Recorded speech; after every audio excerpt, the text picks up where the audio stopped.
Hi అండి అందరికీ. చూడండి నేను ఏం చేసినానంటే రాత్రి దేవుడి దగ్గర పెట్టాను కదా బనానా బొప్పాయి, అవి అయితే అలాగే ఉంటాయి ఫ్రెండ్స్. తీసి పక్కన పెట్టేస్తే 2 రోజులైనా 3 రోజులైనా అలాగే ఉంటాయి, కులిపోతాయి. నేను ఎందుకంటే అరటిపండ్లు బయట కొనుక్కొస్తే 2-3 అట్లా పెడతారేమో, నేనైతే స్వామి అమ్మవారి రోజు పూజ చేసుకోవాలని మన చేతిలో కాయలు ఒక గొల్ల తెచ్చి మాగేసుకున్నాను. దండిగా ఉన్నాయి కదా అని ఒక్కొక్కసారి 5-5 పళ్ళు పెడతా ఫ్రెండ్స్. నేను పెట్టిన పళ్ళు అయితే పక్కన పెడితే అస్సలు తినరు. ఆ కాయలు కులిపోవాల్సిందే కానీ ఆ ఫ్రూట్స్ అయితే తిన్నామని లోకం లేదు. అందుకని నేను చూడండి చక్కగా అన్నీ ఇలా కట్ చేసినాను. బొప్పాయి బనానా కట్ చేసి పిల్లలకు కప్పులు వేసి ఇచ్చేస్తాను, తినేస్తారు. లేకపోతే ఏ కాయ అయినా కానీ ఏ ఫ్రూట్స్ ఉన్నా కానీ అలాగే ఉంటాయి ఫ్రెండ్స్. మా ఇంట్లో కులిపోవాల్సిందే కానీ కట్ చేసి అందరికి కప్పుల్లో పెట్టిద్దామని అస్సలు అయితే అనుకోరు. వాళ్ళు కూడా తినరు. మనం కోసి అలా ఇచ్చినా కూడా తినాలన్నా కూడా బరువు.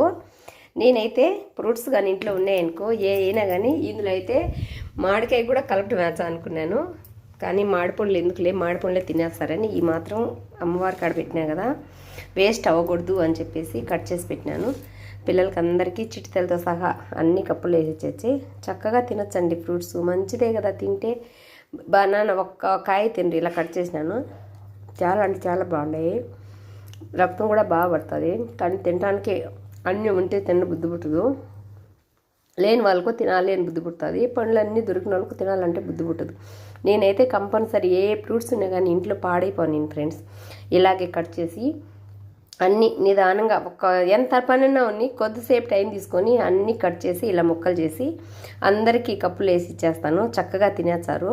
లేకపోతే కాయలు తీసుకొని తినమంటే వాళ్ళకైతే మహా ఒళ్ళు బద్ధకం. సంజుకి కానీ తాప్సికి కానీ ఎవరంటే ఎవరు తినరు. ఇలాగే నేను కట్ చేస్తాను. మీరు ఎలా చేస్తారు? మీకు ఇంట్లో ఫ్రూట్స్ ఉంటే ఇలాగే కట్ చేస్తారా?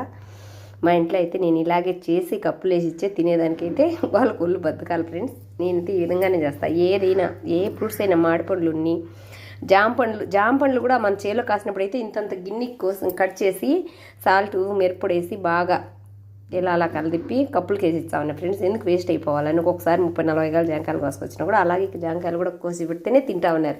లేకంటే వాడిపోయి మాగిపోయి పడేస్తూ ఉన్నారు. ఇది ఫ్రెండ్స్, చూస్తున్నారు కదా. మీరు ఎలా కోసి పెడతారు పిల్లలకు? నేనైతే ఇలా చేస్తున్నాను. వేస్ట్ అయితే అవ్వకూడదు అనేది నాకు ఆలోచన. మీరేమంటారు? అవునంటారా కాదంటారా? Okay bye. నచ్చితే లైక్ చేయండి.